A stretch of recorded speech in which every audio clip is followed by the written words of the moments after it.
Hello. In this demonstration, we're going to take a look at using tabs in Microsoft Word. The easiest way to access tabs are along the ruler. If you don't have the ruler open, you can simply go to View and make sure there's a check mark next to Ruler. Then on the left-hand side of the ruler, you'll see this little symbol that you can click on and scroll through the various tabs available. And I have a picture of them here. The first one you start off with is a left tab, then a center tab, a right tab, a decimal tab, bar tab, which I'll show you what it is, and a first line indent and a hanging indent. So we'll cover how each one of these are used. So here I have some text. It's tab text, but we haven't set any specific tabs. We've simply used the standard tabs that Word gave us, which is every ½ inch. So what I'm going to do is I'm going to highlight, not the title, because I don't want tabs on my title. I want tabs on all of the text. Now I used a margin select. You can select any portion of the text because a tab is a paragraph feature. So a left tab would be used if I wanted to set the first tab as a left indent, but most people are used to left tabs. Our first option is a product area. I'd like to change my tab from a left tab to a center tab, and I'll set that at 2 inches. And you can see that all of the information is in fact centered at my 2-inch mark. Next, I'm going to scroll or click through till I get to a decimal tab, because my next item is dollar amounts. So I'm going to set my dollar amounts at 3½ inches. And you can see that they all line up on the dollar amount regardless of how long the dollar amount is. The last portion I would like to go ahead and scroll back through until I get to a right tab, and I'll set a right tab at 5 inches. So now I have a decent looking tabbed area. I would like to get vertical lines between these.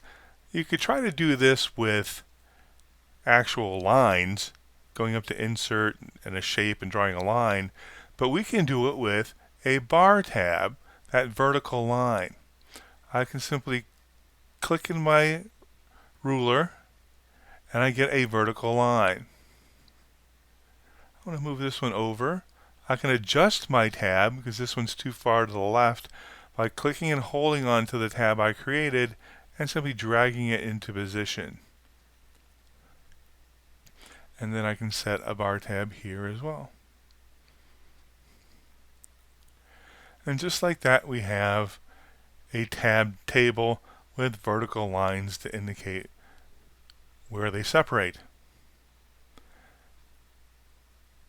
Next, I'd like to show you an additional feature of using a tabbed area.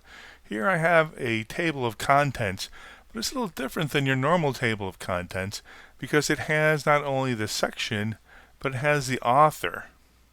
So I'm going to highlight any portion of those lines,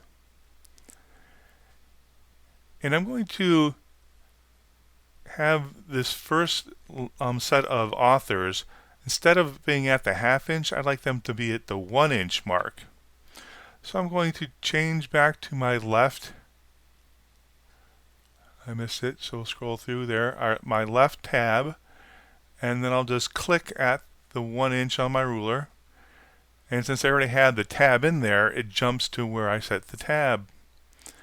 I like the page number and all the numbers right aligned, so I'll change that to the right align, and I'll set that at 6 inches. It's easier to get it near the end, and then once it's set, click and drag it to its final position on that right edge. Though we're used to seeing table of contents with that dotted line going across, we can do that as well.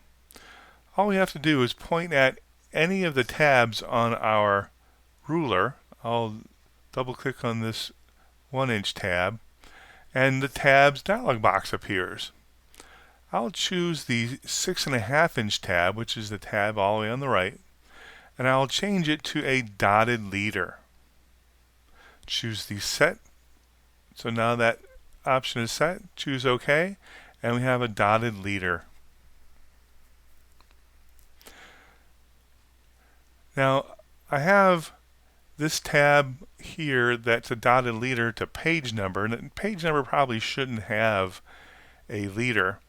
We can remove tabs by clicking and holding on them and simply dragging them into the page. Oh no, it's now back where it was. I need to set that tab again, and I won't set a leader on it. Very nice. Lastly, I want to show you what the final two indicators are used for, and that's the first line indent. Now you can actually click and drag on the first line indent right from the beginning, but a lot of people have a hard time grabbing on to these indent markers. So with the first line indent, I can say I want a 1/2-inch indent.